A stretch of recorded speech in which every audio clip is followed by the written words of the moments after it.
gotta go ask him. Can you hear that? In the ear. Go ask him. Should I do louder? Luther, can you hear that? Oh, you're good? All right.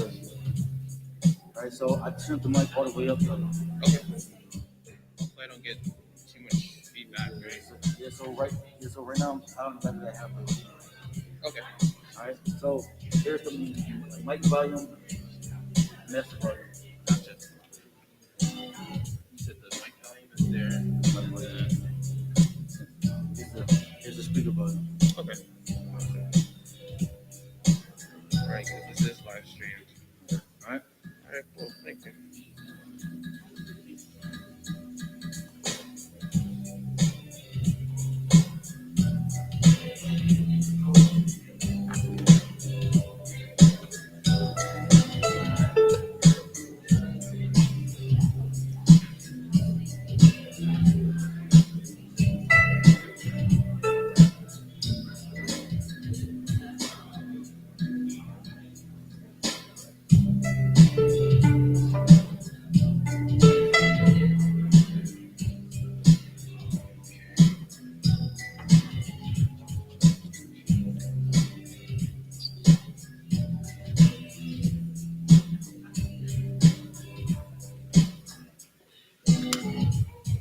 Get this out of your way. Oh, yeah, sure. Too much clutter there. Oh, that's your stuff right there? Yeah. Oh, okay. Oh, you're good?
Oh, you're That's not supposed to is happen. that the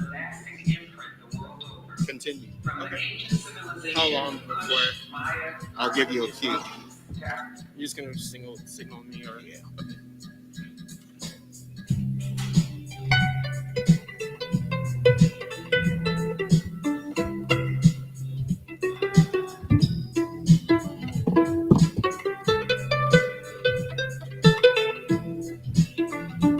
Terrence.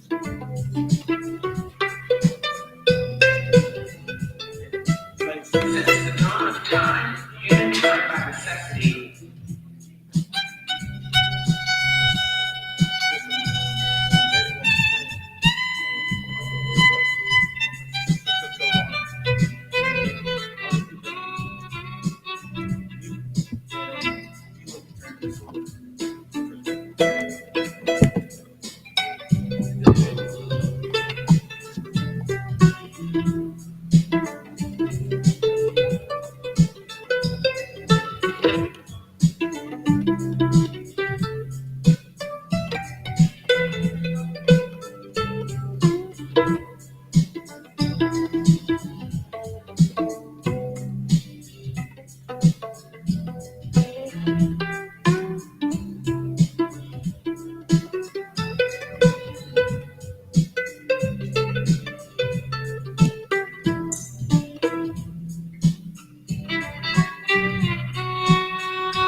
You're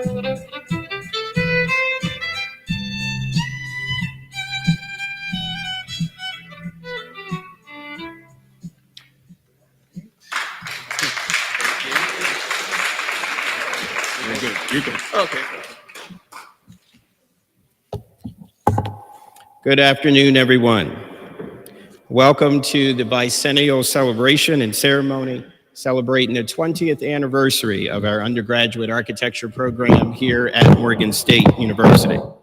We want to thank Khalil Campbell, who is one of our 2020 graduates of this program, for rendering the prelude on this afternoon.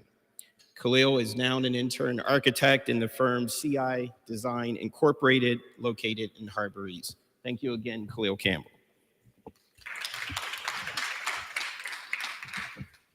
I am Dale Glenwood Green, former student of this program, an inaugural student of the program, class of 2005, founding undergraduate architecture student, architecture professor in the undergraduate architecture and environmental design program, and chairman of the bicentennial committee.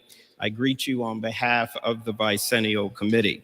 I want to acknowledge a number of the bicentennial committee members who participated in this ceremony. First, I want to acknowledge our ex officio member, Dr. Mary Ann Akers, the Dean of the School of Architecture and Planning, our department chair, Dr. Samia Kirchner, who's joined here with us, Professor Gabriel Croys, who was a former department chair, Assistant Dean Evan Richardson, who joined the program in 2003, and Professor Calvin McCargo, who was my classmate and one of the founding students, and also president of our Be More NOMA chapter. At this time, I'm going to call on one of our senior faculty members and senior administrators, and one of my former professors in the program when it first began, Dr. Siddhartha Sen, who is an associate dean, full professor, and senior faculty member. Dr. Sen.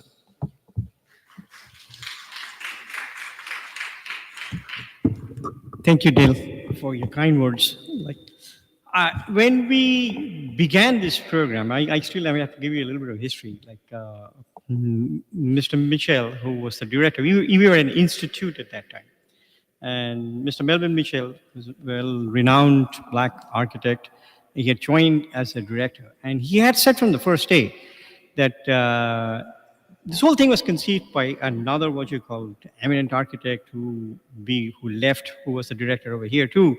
And he went to Howard to become the founding dean there, Harry Robinson. So Harry Melvin, see, this trend in those days was for all Black architects to get wherever they got their undergraduate education and then go to this Ivy League schools. They both went to Harvard and when they came back to the Black schools, HBCUs, they decided we're going to follow the Harvard model, of graduate school. That's what Harry did.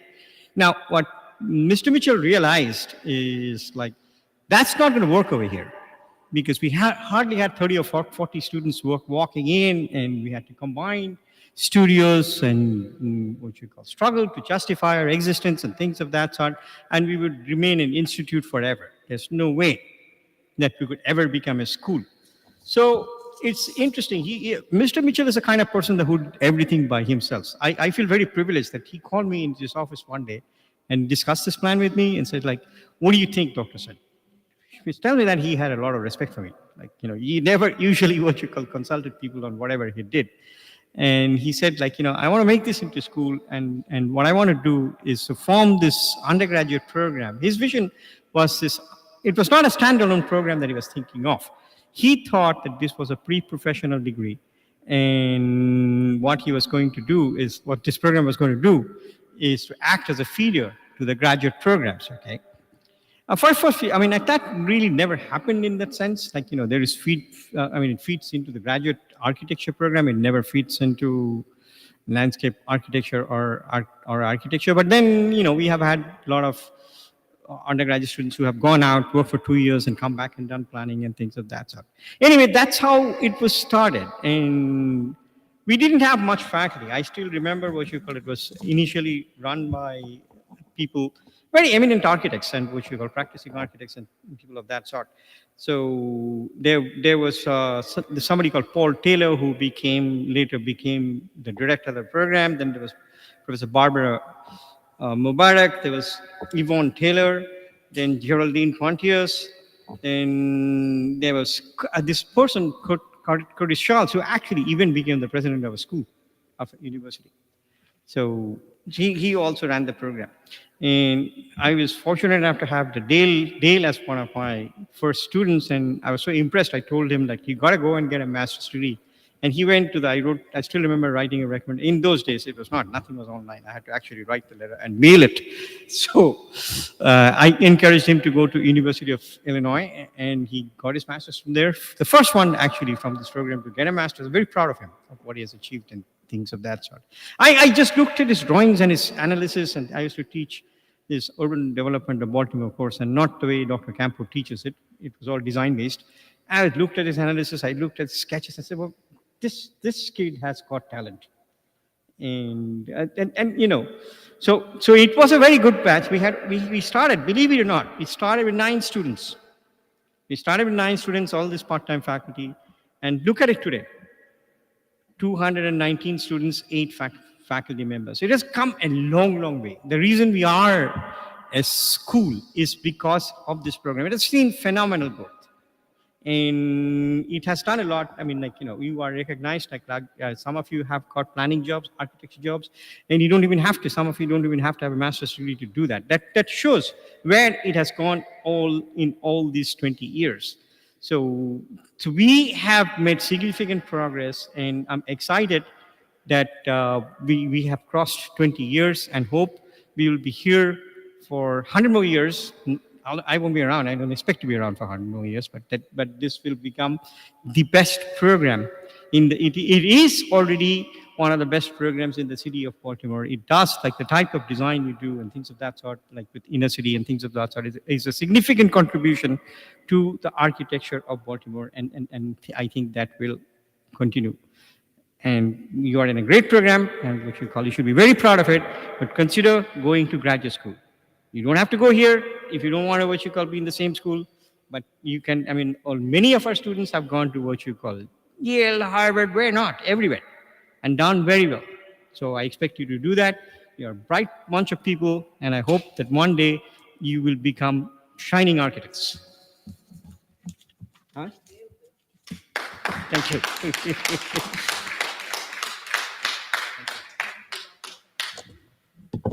Thank you, Dr. Sen, for your remarks. Today is a special day for us here at Morgan State University and within the context of the undergraduate architecture program. Today, you will be experiencing much of the history and significance and impact that this program has had. Today, you notice that the Cebus atrium is adorned with the Say It Loud exhibition, and we encourage you as we move forward in today's ceremony to experience that further. And for those that have joined with us via YouTube, we encourage you to visit that via the website and interact with that accordingly. We're fortunate to have our university produce a bicentennial anniversary video for us to participate in on today's ceremony, and we're going to be sharing that both in person here as well as online for those that are viewing via YouTube, at which point following I will return to the dais to offer some concluding remarks. We will serve refreshments in the jury room for those that are here in person. And so we ask now that those that are joined with us online, that you will turn your attention to the screen. And for those in person, you will turn your attention to the screen here in person. Since the dawn of time, humankind by necessity will...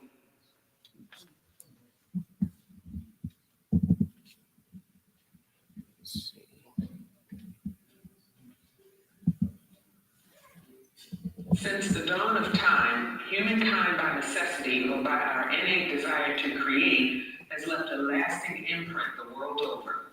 From the ancient... Our contemporary complex collective, architecture has long represented an illustration of society, reflecting a particular people's culture, values, triumphs, ingenuity, and inevitably civilization's decline. We collectively marvel at the sweeping, awe-inspiring vistas of our turn-of-the-century metropolises to the intricate complexities of skyscraping obelisks that have become the fabric of today's modern cityscapes. Architecture shows us who we were, who we are, and in many ways, who we are to become.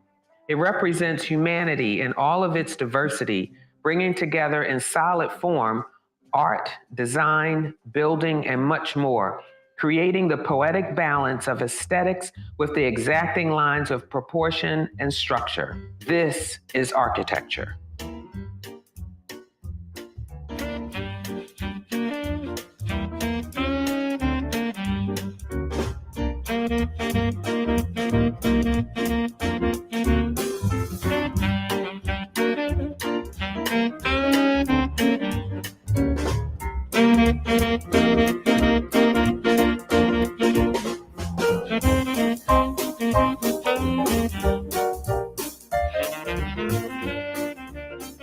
Since the civil rights movement in the United States, professions such as engineering, law, and medicine have made significant progress in diversification, but the percentage of Black architects has remained largely unchanged, at less than 2%. At the beginning of the 21st century, America still faced a shortage of Black architects. At Morgan State University, following a vision of its founding director, Melvin Mitchell, the Institute of Architecture and Planning was born. As director from 1997 to 2002, Mitchell accomplished a great deal. He secured administrative support for the Institute to become a dean-headed school and a commitment to a new facility to be shared with the already immensely successful engineering department.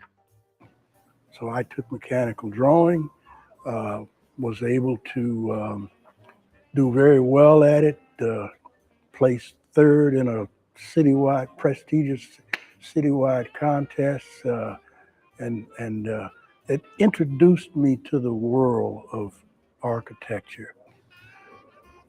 Everything that we have now, we envisioned it was envisioned, it was foretold.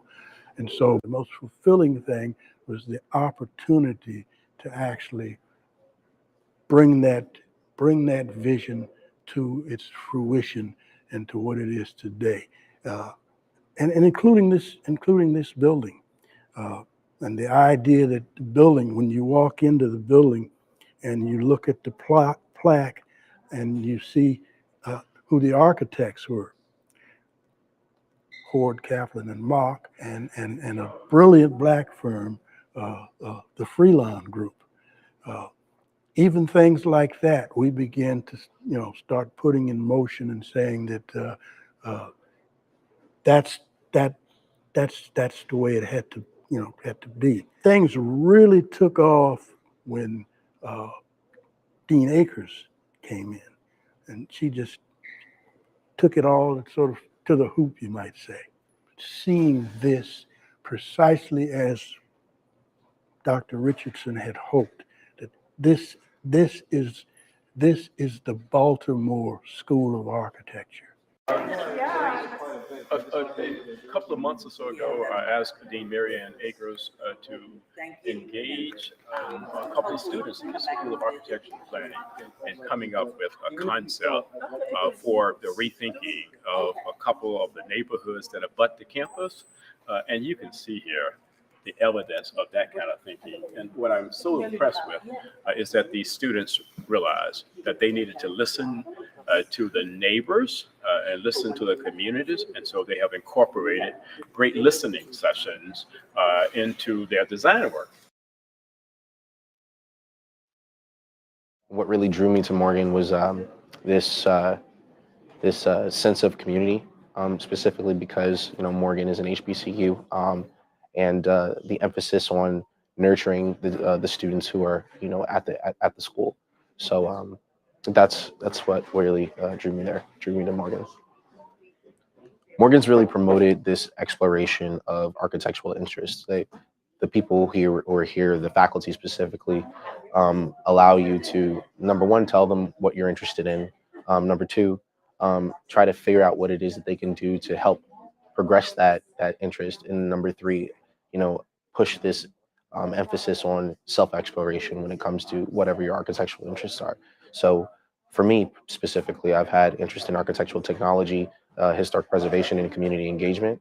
And those are those that nurturing environment is what really has really prepared me for my next future endeavor. So even though it's so young, we've done so much, specifically in communities like Park Heights, um, and the greater Baltimore area in general.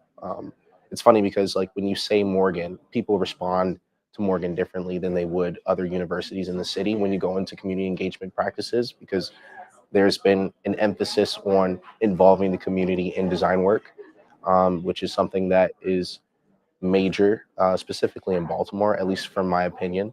Um, and, I can tell people that I go to Morgan and people respect that name. Morgan is really my foundation for everything, for every opportunity that I've gotten.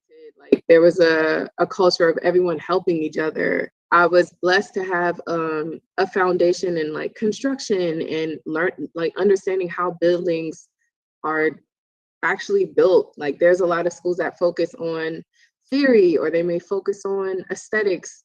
So I think really understanding the foundation of how a building is built and getting an appreciation for the construction aspect of it, which is really the biggest aspect of it, and the business aspect of it. I also think they have just this quality like of excellence. Like they will continue to make you iterate on a drawing over and over and over and over and over again, and so it's like pristine and it's perfect and your concept makes sense. I also think Morgan is very distinct, and I'm so grateful that they push with the design process, focusing on not just aesthetics, not just the building, but who it's impacting. And that is key. I think that's how I got my design philosophy in general. And it sounds very common sense. Like, this is architecture, this is buildings for people. Like, people are going to use it, but it's all about who is using it and who you're designing for. Morgan, if I had to take away anything from the design education, it would be that we don't design in a vacuum. So my vision, which actually is a shared vision, because we, the faculty members, the staff, we all went through a really good self-reflection, almost a year of looking at what do we really want to be. And we do want to be the leading program in the nation who can prepare and make sure that our underrepresented students have the careers of their choice and that they are successful, they have upper mobility, they are happy with their career choices. And so with that said, we want, our brand is very much the built environment, particularly an interdisciplinary approach to the built environment. So the undergraduate students are well-versed in community engagement. They know how to do the technical part of architecture. They're also taught urban design. And so that's our brand. Many firms, in fact, come to us to recruit our students to be part of their organizations. So our brand shines. So actually, it would be nice if my vision for SAP 20 years from now is that we will be scattered all over the state. We will have campuses, SAP mini campuses in Western Maryland, in the Eastern Shore, in Southern Maryland. And we will obviously reach out to those populations because we are the only, aside from College Park, the only architecture program in the entire state. So we can expand in those different areas. I was absolutely stunned when I arrived on the campus here and began to see all of the what I call legacy buildings here on campus, some of whom were designed by some world-renowned African-American architects who cannot be moved, by looking at the iconic cupola atop Holmes Hall. It was really just an amazing structure, and it stands majestically overlooking this campus in such historical ways.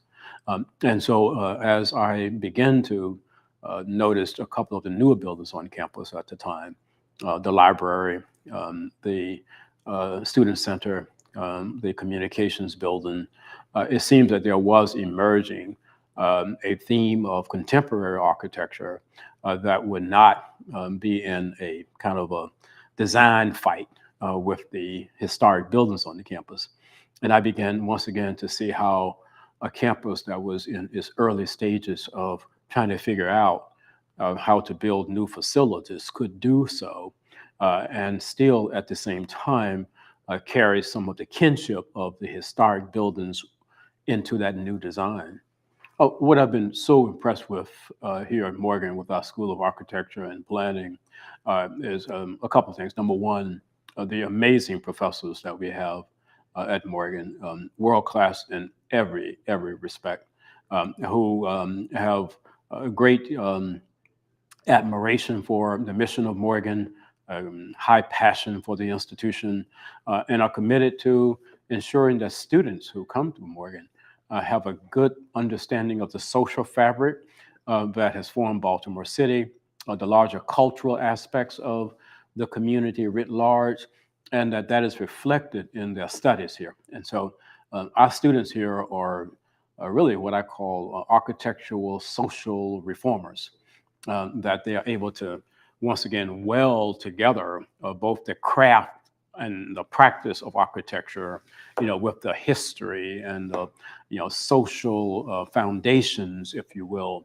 of the city in which the School of Architecture and Planning is housed, our city of Baltimore, and in other urban spaces. I'm really excited. I see that our students are out there helping the city rethink open spaces, to rethink urban landscapes. The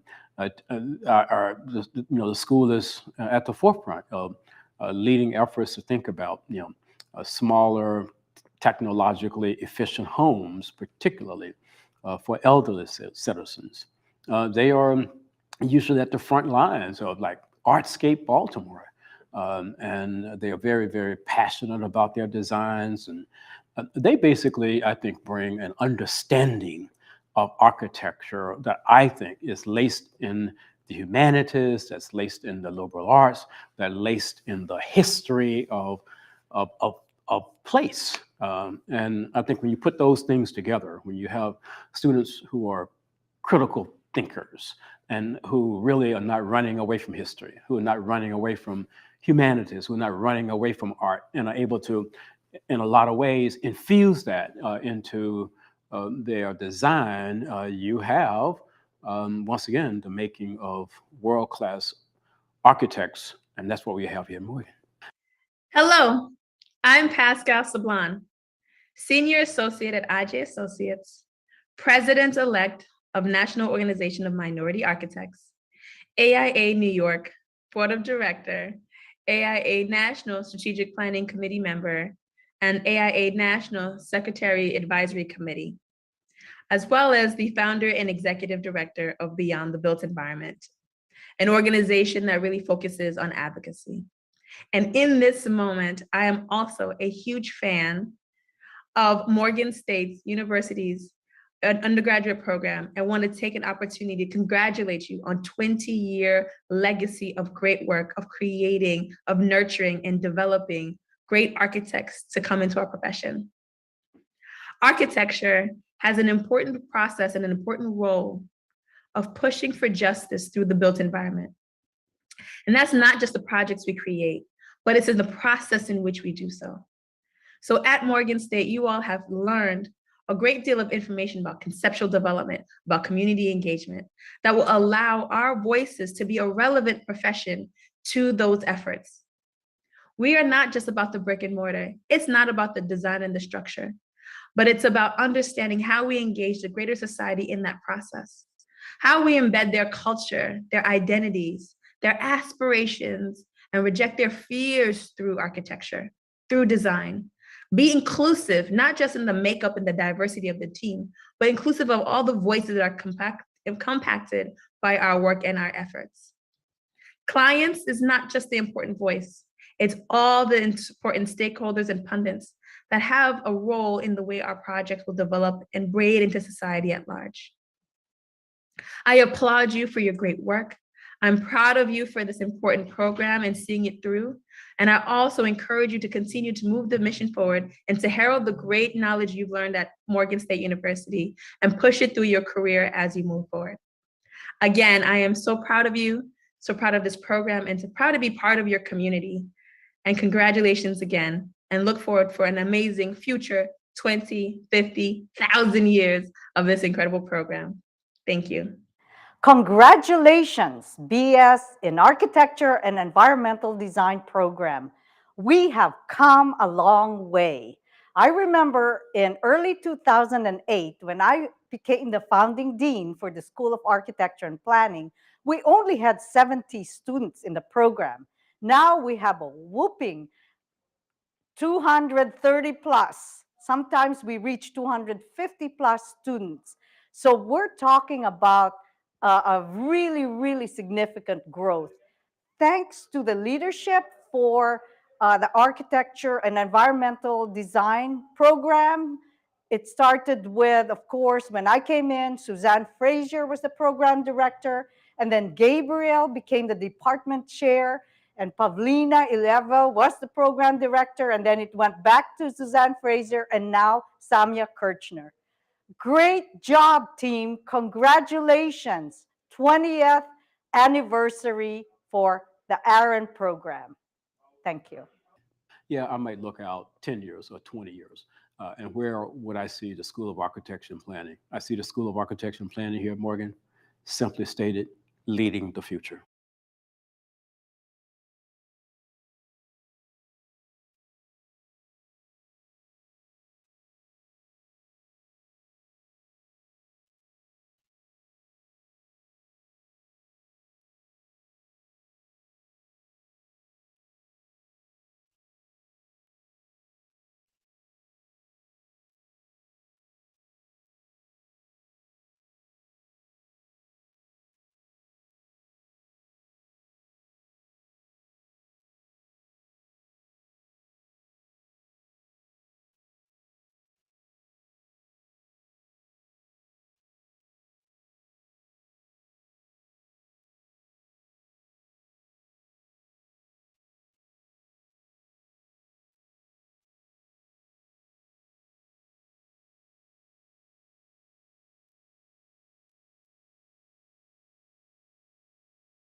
It's my honor and privilege to now close us out with brief remarks as one of the inaugural students and one of the esteemed alumni of the program.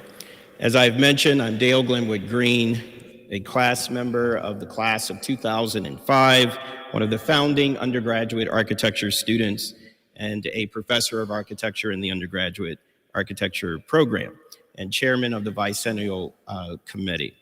Today, I'm moved just to think about my sixth great-grandfather, Reverend Samuel Green Sr., who was one of the visionary founders of Morgan State University in 1867. An African-American who was formerly enslaved on Maryland's Eastern Shore, born in 1802. But in 1857 was the first and only African-American in the country who was caught, arrested, and sentenced to 10 years of prison. He was in prison right here in Baltimore City for knowing how to read and write. And just 10 years after being released from jail from Baltimore City, he, along with 4 other formerly enslaved African-Americans, founded what was then called the Centenary Biblical Institute, which became Morgan State University.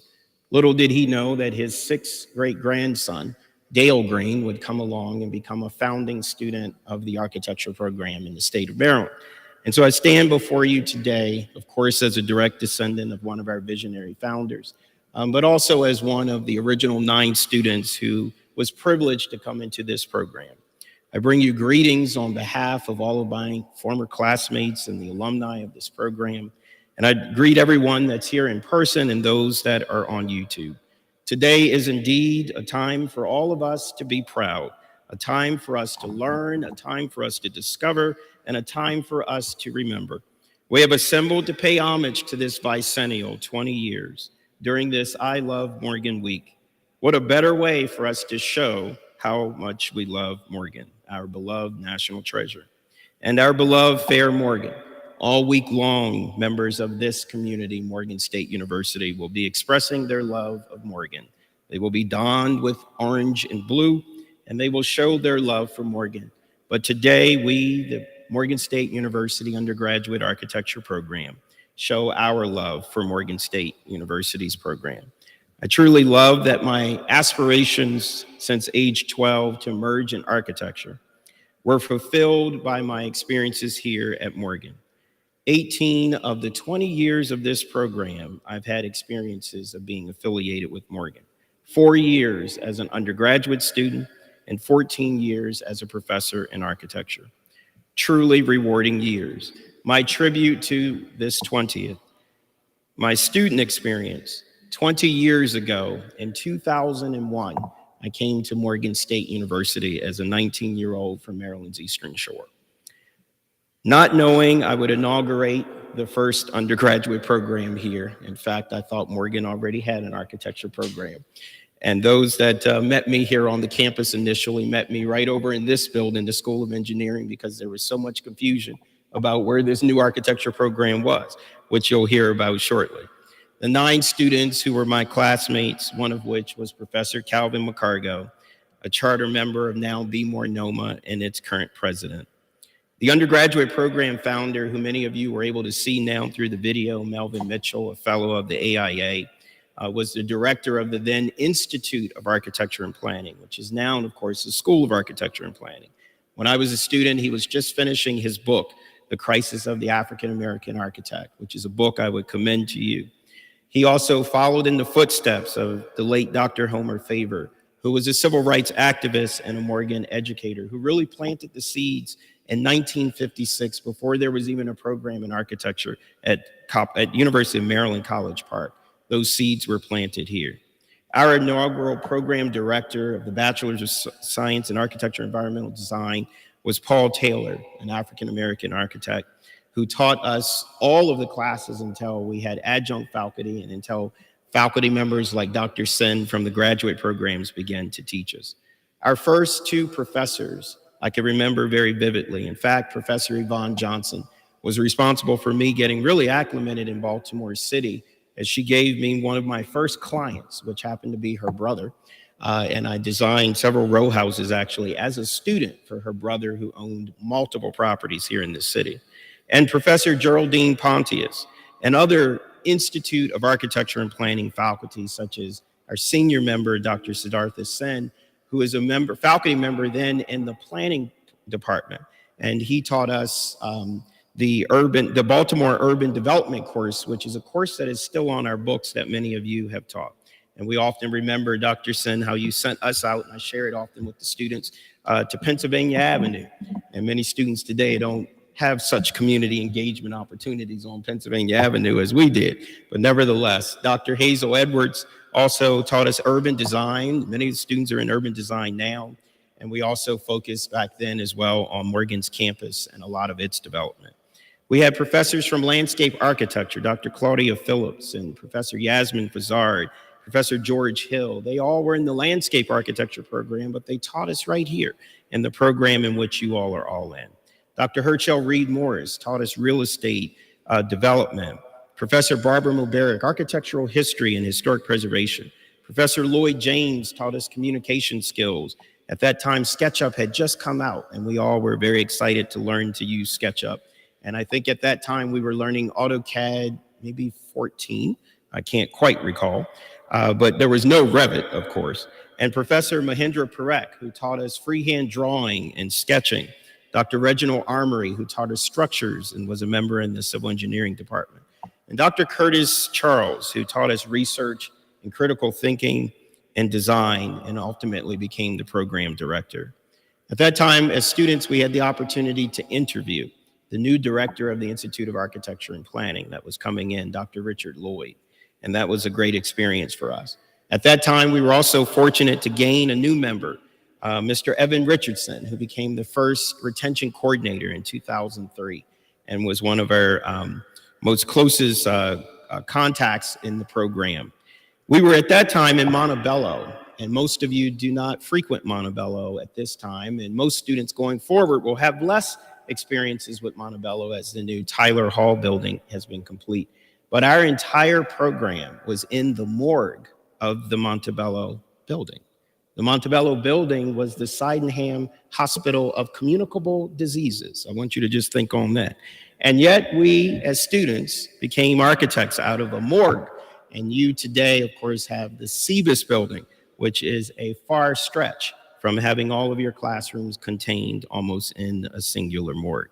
We had the great fortune at that time to review the plans for this building, including the models that were held on the top floor of the Montebello building, which as aspiring architecture students, we always ran to that floor to see the latest buildings that were going to be built on Morgan's campus. And knew one day students like you would have the great fortune to learn architecture in a great facility like this. When I was a student, one of my colleagues, student colleagues, Heather Ibrahim, and I went to one of the meetings on campus where they were planning one of the buildings, and it happened to be the Morgan View Apartments. And I'll never forget the then President Earl Richardson was at the front of the meeting and asked if there were any architects here.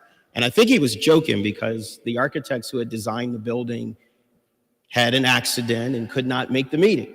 And so there was this focus meeting and there were no architects. And my classmate and I, Heather, were there. And we jokingly said, oh, we're architects. And we came up and President Richardson put us to the task and we literally presented the entire project for another architectural firm who had designed the Morgan View buildings at that time. He now, Heather Ibrahim, is a Pakistani architect and co-founder of Resettling the Indus, which is a grassroots social movement firm that's rebuilding the flood and war-ravaged villages. At that time, we also had a great experience to travel to the AIA convention. And that year, it was 2002, and it was in North Carolina. And we had the opportunity to meet one of the most internationally renowned architects, a Japanese architect, Tado Ando, who was awarded the AIA Gold Medalist that year for the power of architecture. We also, during our time, had our experience of Morgan's civil rights student experience. During that time, President Earl Richardson sent students from Morgan State University on motor coaches from Baltimore City down to the state's capital in Annapolis. And we rallied down there for an entire day to get the funding for the Richardson Library that's on this campus. At that time, we had a more defunct library and resources called the Soper Library, and our student efforts led to that building's construction. At the end of the years, we would have the ceremonial burnout, and for those that are returning as a result of the pandemic, you know less about the experience of the burnout. But the burnout started, of course, over at Montebello, where there was a real grill, and we cooked out under the pavilion, if you will. We remember vividly, of course, walking across, as many of you will look forward to, the Hughes Stadium and collecting, as President Wilson always says, our sheepskin to graduate officially. But back then, we were small enough to have a secondary program, which we cannot do today, which is a special ceremony to recognize the undergraduate architecture students. And we did that in the Turpin Lamb Theater and Murphy Fine Arts. And it gave opportunities for professors like Dr. Sen to give us gifts and books and et cetera, and to acknowledge us within our family members' presence. When I joined the faculty, my experience throughout these years were brought together through an invitation of our founding dean, Dr. Mary Ann Akers, who was the individual who recruited me back to my alma mater. I sat on a jury presentation with her. I hadn't met her, didn't know that she was the new dean here. and she invited me to come and teach a course. And I ended up joining the faculty and being here now 14 years later. When Dr. Akers joined the faculty, as she mentioned, there were only 70 students. And now, of course, the school has grown to nearly 250. I had the amazing opportunity of working here alongside some amazing faculty colleagues. And today, joined with us via YouTube is Professor Leon Bridges, who is a fellow of the AIA and a charter member of NOMA. And I don't take it lightly that he sat on my search committee. And of course, I remember some of the questions that he asked me and how he challenged me as a young architect coming into the profession and someone looking to join the faculty here. Professor Leon Bridges is one of our nation's deans of Black architects. This year, he will turn 90 years old. He was mentored by Paul Revere Williams, who was our nation's first registered African-American architect. When you think about Professor Leon Bridges' legacy, and for those that have had an opportunity to meet him, and when you put your hand in his hand to shake his hand, you're shaking the same hand that Paul Revere Williams shook when he mentored him as a student. And so we have rich legacy here at Morgan State University. When I was a student, I was able to serve, of course, under President Earl Richardson, who was instrumental in founding the program. When I joined the faculty, he was the president. And then, of course, our current president, President David Wilson. We've had 3 deans and directors of this program.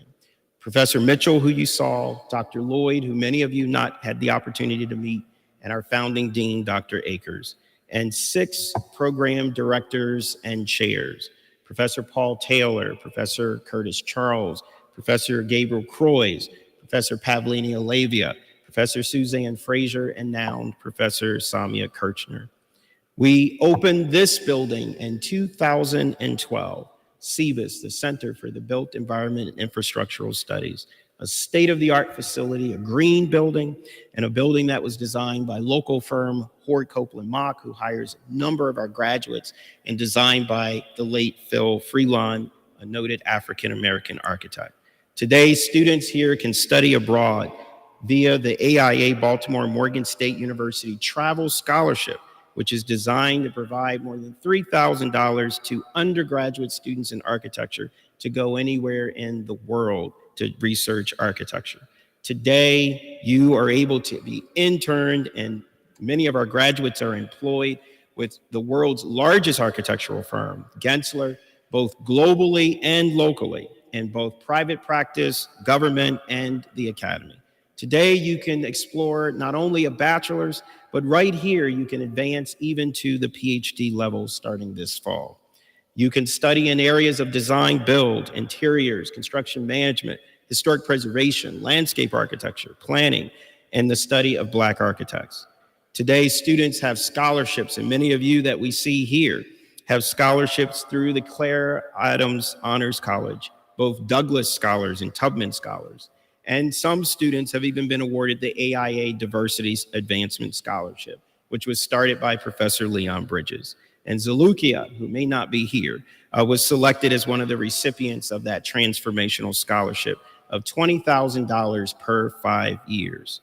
Today, we are one of 7 HBCUs of architecture with an architecture program. We have the American Institute of Architecture students, the National Organization of Minority Architecture students, and ranked among the top in the nation in the production of African-American architecture students. We have sent students on full scholarships to Harvard, Penn, RISD, and a number of graduate schools across this nation. And this year, we are sending our first student to Yale on full scholarship, who will also enter the Frank Gehry Studio on a nearly $120,000 ticket. As we depart from this ceremony, we shall remember that this bicentennial, this Say It Loud exhibition adorning the CBIS atrium, the bicentennial video chronicling the segments of our history and our impact, and as we prepare now to even cut the special bicentennial cake we have waiting for us in the jury room and share in fellowship of the reception, we shall leave with a final selection from our former student and graduate, Khalil Campbell. Thank you.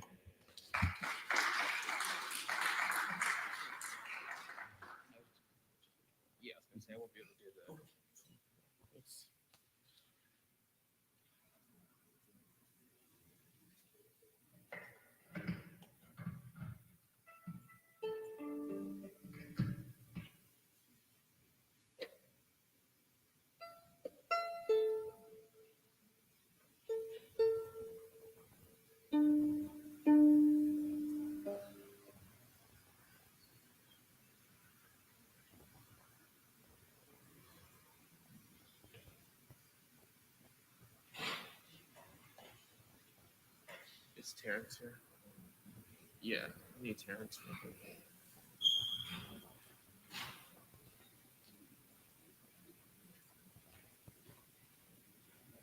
If he's around.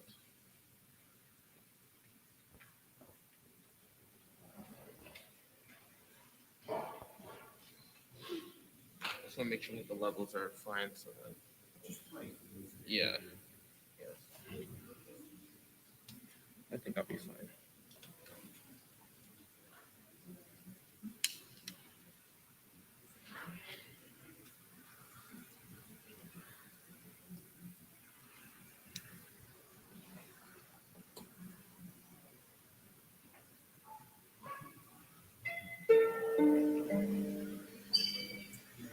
Okay.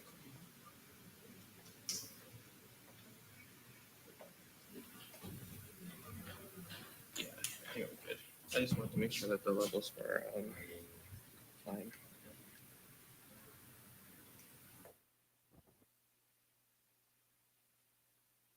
All right, cool.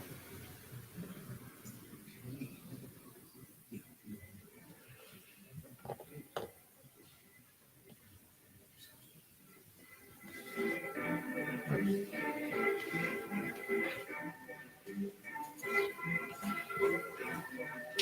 think we're good, right?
Thank you, Khalil Campbell. Thanks for coming back to join with us, and thank you for rendering those great selections on your violin. So as you can see, the talent is beyond your lines, right? You all are very talented students, and certainly you come from a program that is very rich in talent.